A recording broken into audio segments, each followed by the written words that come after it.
بالله من الشيطان الرجيم بسم الله الرحمن الرحيم الحمد لله رب العالمين الرحمن الرحيم مالك يوم الدين إياك نعبد وإياك نستعين اهدنا الصراط المستقيم صراط الذين أنعمت عليهم غير المغضوب عليهم ولا الضالين رب اغفر لي ولوالدي وللمؤمنين آمين رب اشرح لي صدري ويسر لي أمري واحلل عقدة من لساني يفقه قولي ربي زدني علما وارزقني فهما آمين يا رب العالمين. Oke, Assalamualaikum warahmatullahi wabarakatuh. Anak-anak Ustazah, hari ini ketemu lagi dengan Ustazah Khadijah. Dan Ustazah senang sekali hari ini Ustazah bisa memberikan ilmu-ilmu kepada kalian ya. Hari ini kita bahas apa ya? Sebelum membahas pelajaran hari ini, seperti biasa kami doakan, guru-guru sekolah mendoakan anak-anak di rumah selalu istiqomah dalam berbuat kebaikan ya. Terutama tetap semangat dalam mengerjakan tugasnya. Oke, kita akan bahas apa ya?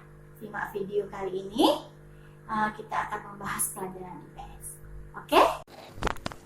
Oke, hari ini kita akan membahas tentang jenis-jenis usaha berdasarkan cara pengelolaannya.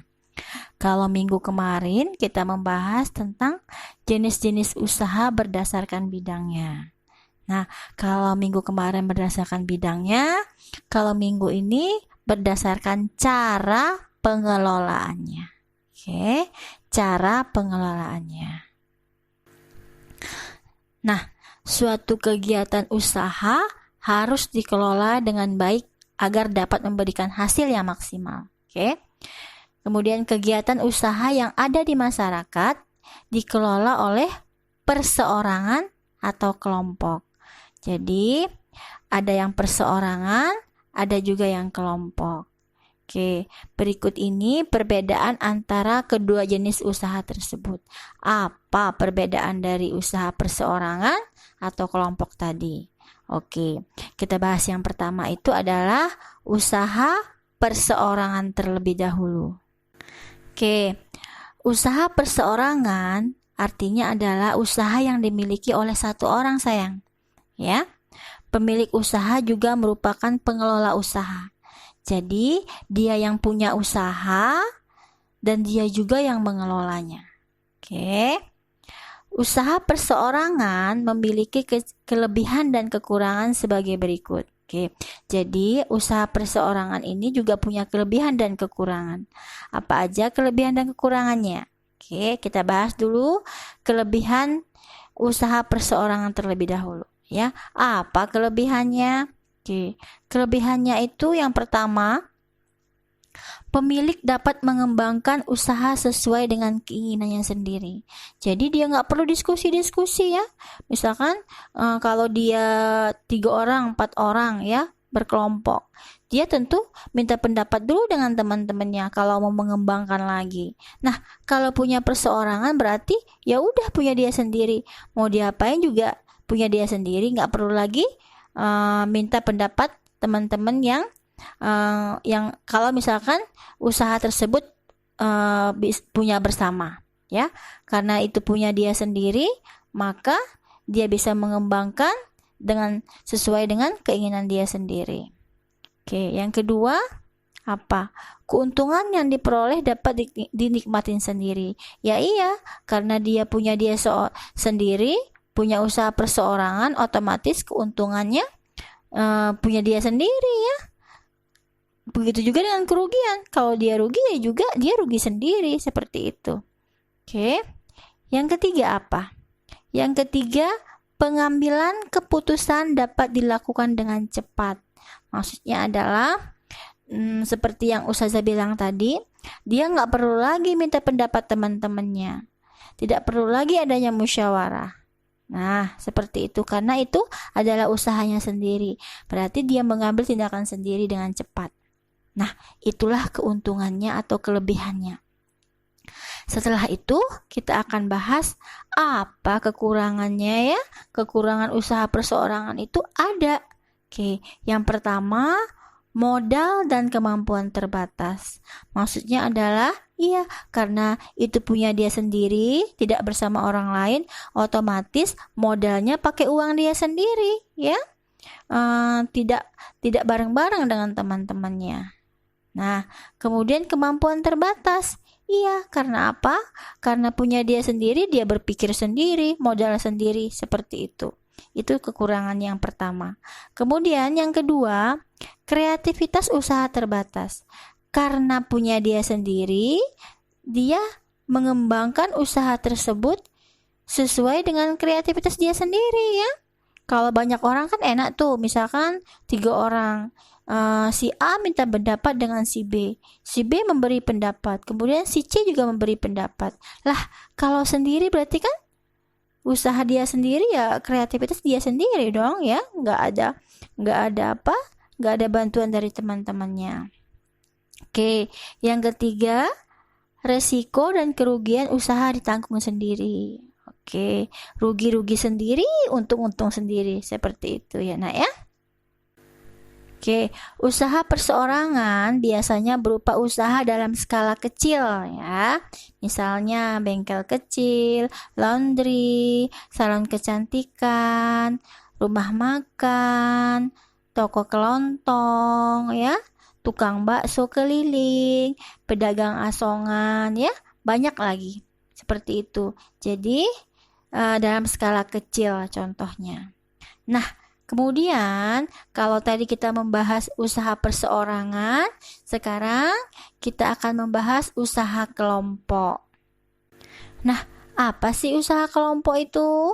Usaha kelompok adalah usaha yang dikelola dan dimiliki oleh lebih dari satu orang. Kalau tadi usaha perseorangan itu artinya adalah satu orang, nah, kalau usaha kelompok ini adalah dikelola dan dimiliki oleh orang lebih dari satu. Ya, usaha kelompok memiliki kelebihan dan kekurangan. Sama ya, sama seperti usaha perseorangan tadi, punya kelebihan, punya kekurangan. Nah, usaha kelompok juga punya kelebihan dan kekurangan. Nah, kelebihannya apa saja sih? Yang pertama adalah modal lebih banyak karena berasal dari beberapa orang. Oke, iya. Misalkan satu orang biasanya 50 juta misalkan ya, kalau perseorangan. Kalau 3 orang jadi 150 juta, lebih banyak lagi modalnya ya. Otomatis usahanya lebih besar lagi. Kemudian, risiko dan kerugian usaha ditanggung bersama. Ya betul, karena dia punya bareng-bareng ya ruginya bareng-bareng, seperti itu. Yang ketiga, ide dan kemampuan usaha lebih banyak. Ya, yang si A idenya seperti ini, si B idenya seperti ini, si C idenya seperti ini. Kemudian digabungkan, maka akan banyaklah ide-ide yang menarik seperti itu. Nah, itulah kelebihannya. Kalau kekurangannya apa aja? Kekurangannya juga ada ya. Kekurangannya juga ada. Yang pertama, pengambilan keputusan harus sesuai dengan kesepakatan bersama. Nah, ya, ini juga berhubungan dengan sikap kita. Sikap yang baik itu jika bekerja sama maka harus segala keputusan itu harus dimusyawarahkan terlebih dahulu. Tidak boleh mengambil keputusan sendiri, ya. Itulah kekurangannya. Kalau tadi perseorangan enak banget tuh. Mau ngapain juga dia sendiri, pendapat dia sendiri, mau ngapain dia sendiri. Nah, kalau kelompok ini kalau ada apa-apa harus didiskusikan dulu dengan teman-temannya. Seperti itu ya, Nak ya. Kemudian yang kedua, keuntungan dibagi dengan pemilik modal lainnya. Oke, otomatis keuntungan juga dibagi karena orang banyak. Yang ketiga, kelangsungan usaha tidak menentu karena rawan perbedaan pendapat antara pemilik modal. Nah, ini yang bahaya nih ya. Banyak sekali para pengusaha-pengusaha yang kita ketahui mereka bekerja sama kemudian ada satu orang yang tidak berpendapat, tidak setuju dengan pendapat yang ini tidak setuju dengan pendapat yang ini, akhirnya terjadilah pertengkaran. Kalau terjadi pertengkaran, maka usaha itu biasanya akan hancur. Salah satu orang misalkan tidak setuju dengan pendapat si A, misalkan seperti itu. Terus dia marah gitu kan ya. Akhirnya mengambillah modalnya. Nah, ketika diambil modalnya, maka akan bercerai-berailah semuanya ya, usahanya, orang-orangnya seperti itu. Itulah kekurangan usaha dalam kelompok. Oke. Nah, kemudian contoh usaha kelompok. Kalau tadi kan contoh usaha perseorangan itu biasanya skala kecil. Nah, kalau usaha kelompok ini biasanya ada skala besarnya ya. Contoh usaha kelompok antara lain.